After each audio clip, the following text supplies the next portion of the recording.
go and make some gorgeous bath bombs. So inside my bucket here, as you can see, this is the cherry red color that I usually use. I know it doesn't look red, but just wait until we add a couple more ingredients and it will come to life. And we're also going to do a beautiful soothing cocoa center in the middle of this. So this is what we're going to be using, which is just a little Valentine's kind of ice cube tray. So whenever you see these on sale, just go and grab them. I think there's about $6 maybe this one. I've grabbed 3 of these. And I actually got them from TK Maxx in Narre Warren, Fountain Gate in Victoria. So they're really, really cute. So we're going to melt down some cocoa, pop them in these and wait for this bit to do its magic. And then of course this is going to sit at the top of the bath bomb, and you can do this to get any of those kind of roses at the top, you know, different flowers, hearts, circles, shapes, and so on, just to make it look a little bit different. So let's get going and we'll make a beautiful Valentine's style bath bomb.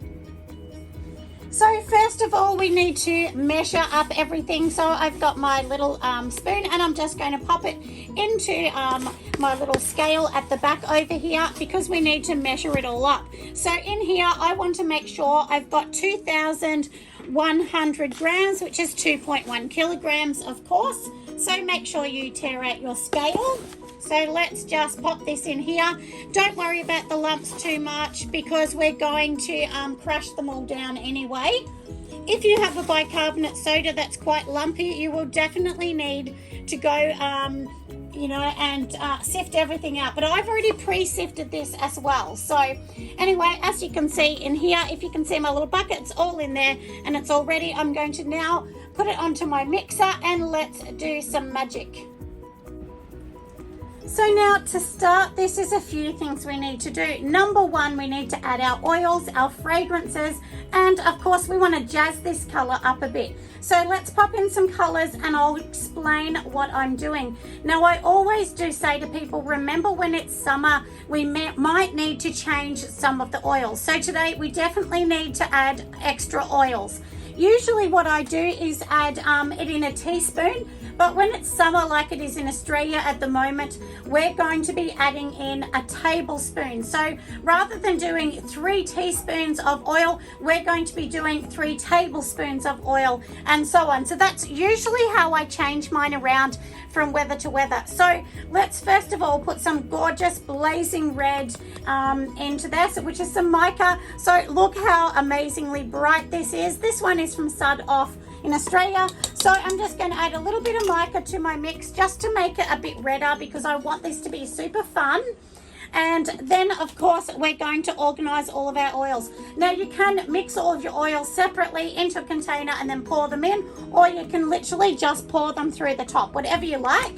But for starters, let's go and add in all of our dry ingredients. So we've added in the mica. Next we need to add some cream of tartar. I always talk about cream of tartar. It is super important. If you do not add this in, your bath bomb will not be hard enough. So we're going to add in 2 heaped tablespoons of cream of tartar, which really is like 3 flat spoons. And then I'm going to be adding in 1 tablespoon of some gorgeous kaolin clay, which this is a beautiful kaolin clay. So let's just add that into the container as well. Remember that we are not adding in the citric acid yet. We always add that at the end.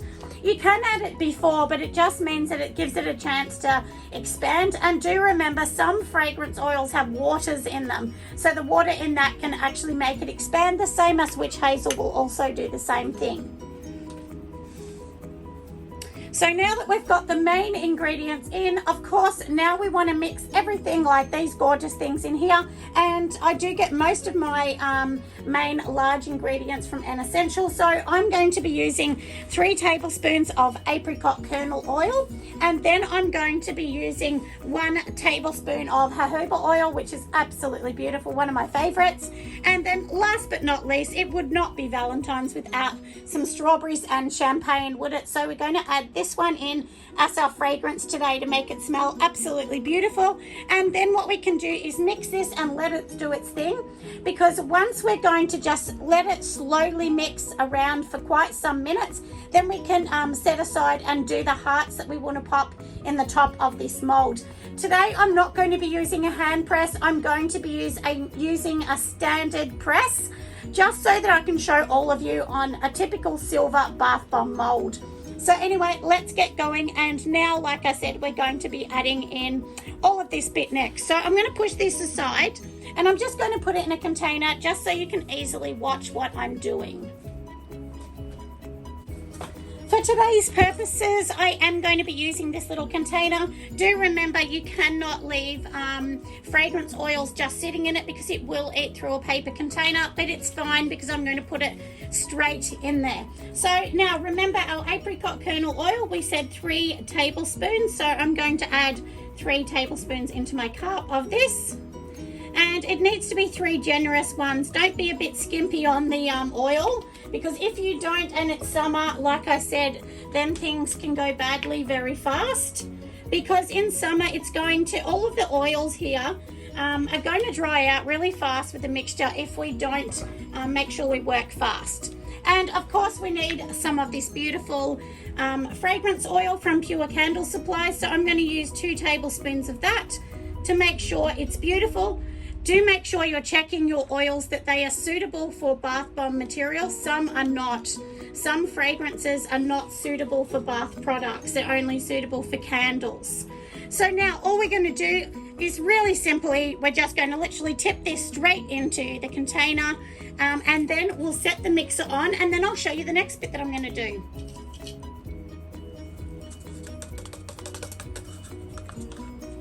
So let's turn it on and see some magic.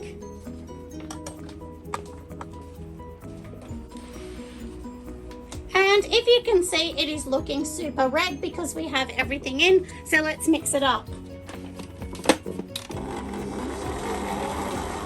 And we want this to be mixed up for about 6 or 7 minutes. So we're just going to let this do its thing, and let's organize the next step.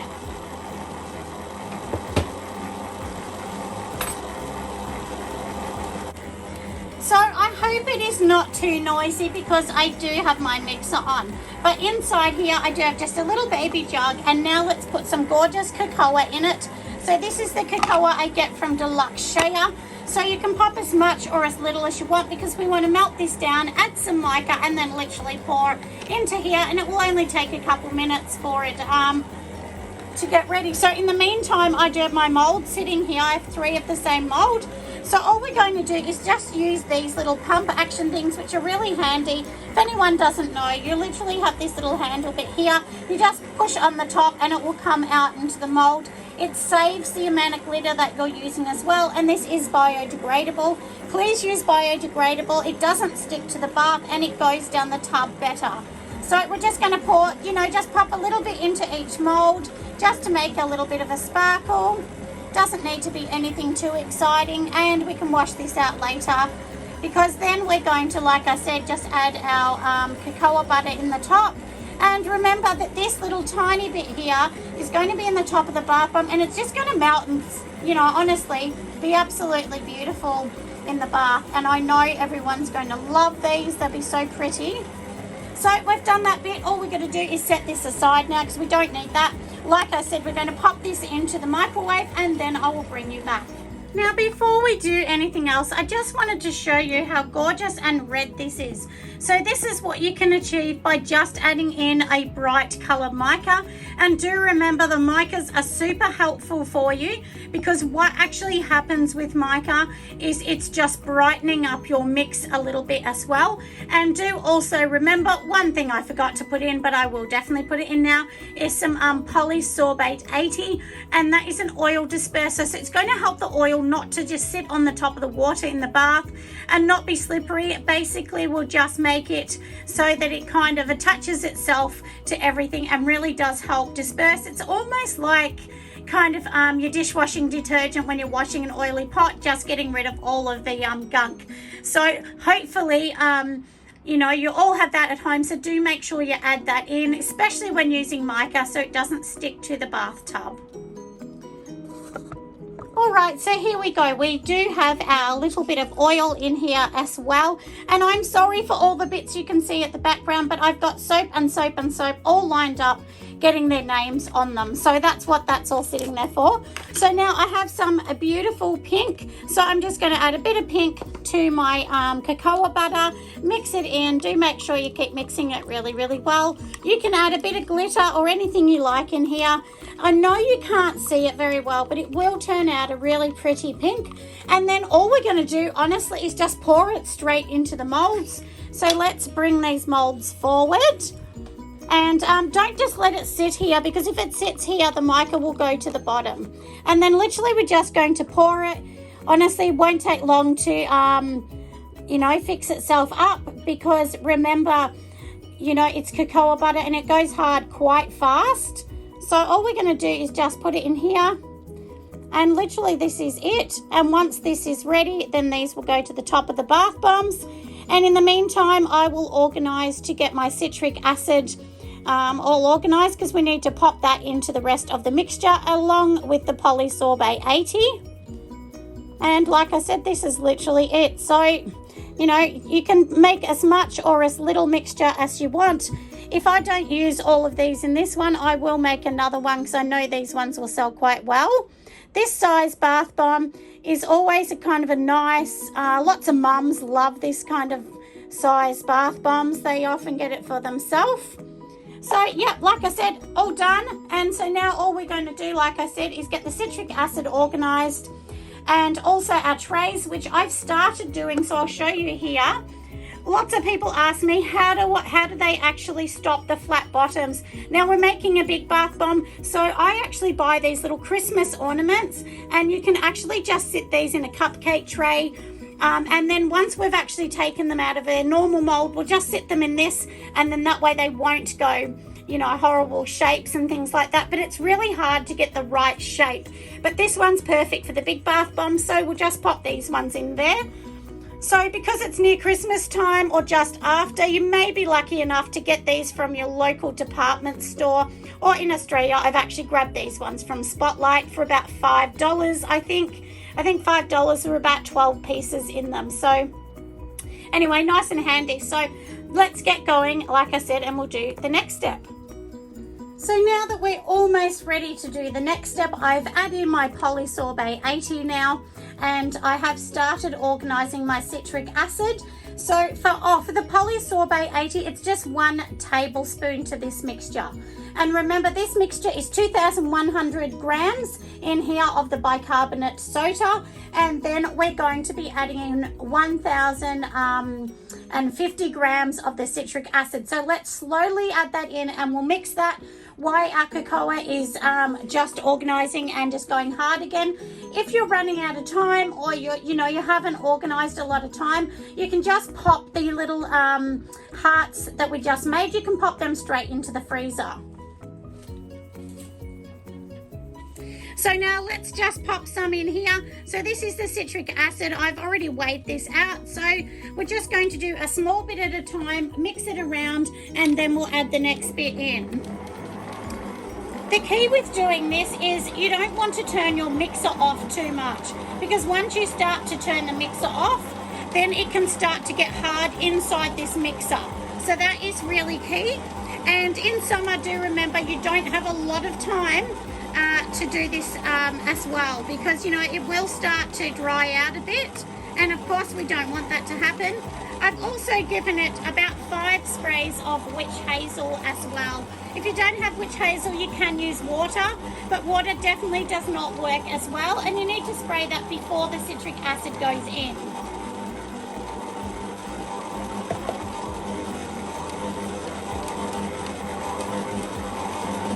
And too, this is our little measurement that I talk about a bit. So it is saying it's 36 degrees, 22 degrees, but 36 for humidity, which is perfect. So that's what we want. We don't want this bottom number to get to 60.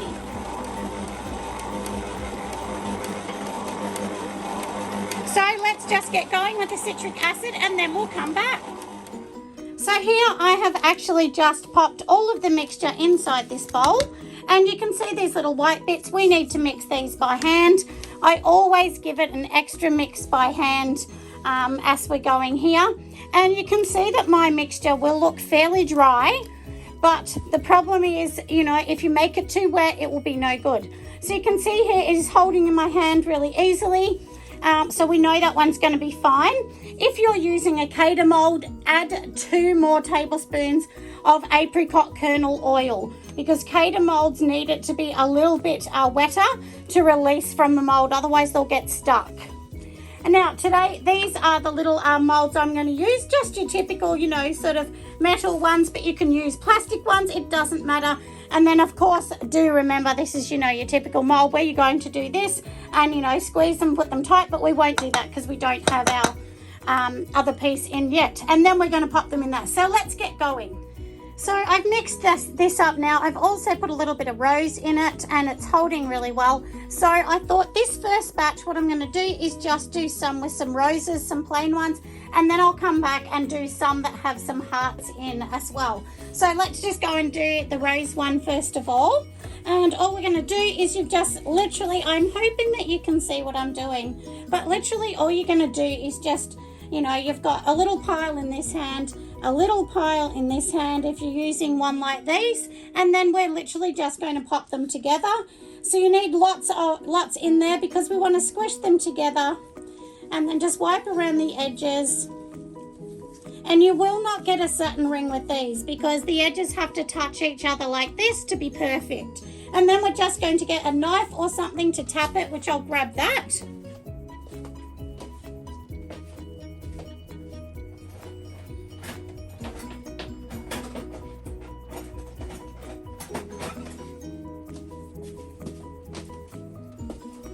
If I can give some advice, don't do what I do, be more organised. I always forget something. So just give it a bit of a tap on both sides, and you can hear that it's starting to sound a little hollow, so then we can release it. And then look how gorgeous this is looking. If you can see it, that little dot there is actually the rose sticking through. And then all we're going to do, if you have these particular molds, is if you have a look, I just sit it on the top like that. And then we're going to turn it upside down and take the other silver piece off. And then that's it. So then it's sitting in there nice and beautiful, and it will be all gorgeous. So that's exactly why you use these ones here. And you can see it's going to keep its shape really well. And then we'll just pop this one onto the tray. Do make sure you leave these ones sitting here for a little bit because they will need time to cure because they're a bigger one. So usually I'd leave this for about 30 to 35 hours on the tray to let it just sort of do its little thing. And then we'll just keep going with all the other ones. Like I said, just tapping the top, and then we can go. Now these molds here, if you're asking where I got these from, these I actually got from Aussie Soap Supplies, and they do lots of sizes, and this is a really good quality one. It's about $7 per mold, but honestly I've had it for 3 years, so it is so worth the money, because this is how I used to do it before I even had a press. And I'm kind of out of practice. Look, let's be honest here, I'm out of practice. So anyway, you can see there is the little roses sticking through. They look really cute, don't they? You can put some, you know, drizzle over the top later or anything. So, which we might actually do later. Maybe I'll do like a bit of a drizzle with just a bit of fun, you know, at the top later on. But like I said, the first ones we will do in this rose, because me being me, I wasn't organised enough, and my other, the cocoa things that we did haven't set yet. So I'm going to have to leave them. I tried pulling them out, but they're too soft. So we'll leave those and I'll come back and do that. We'll do it in the same video so that you can see. And like I said, and then let's just do these ones and we'll take all these out. So I'll bring you back when I'm up to the next stage. Well, here we go. Step 2. Now we're going to just do these little cuties. So these ones are all done and I pulled them out of the mold. So these are the cocoa hearts.